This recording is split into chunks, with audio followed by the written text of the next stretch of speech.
এবারও আজ প্রদীপটা খেতে গেছিল না, এখানে খাবার এনেছিল, খেতে গেছিল, তুই খাবার এনেছিলি? হ্যাঁ, দুটো মাছ মারা গেল আমার, দুটো মাছ মারা গেছে।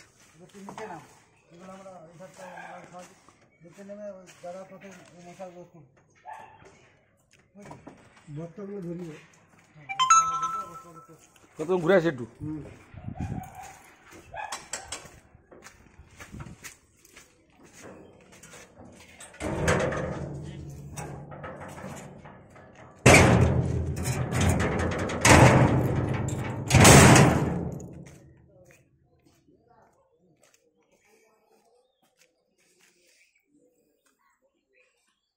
এই পোর্শনটা করেছিল ওরা, চিলে করা থেকে ওই পোর্শনটা করেছে, বুঝলে।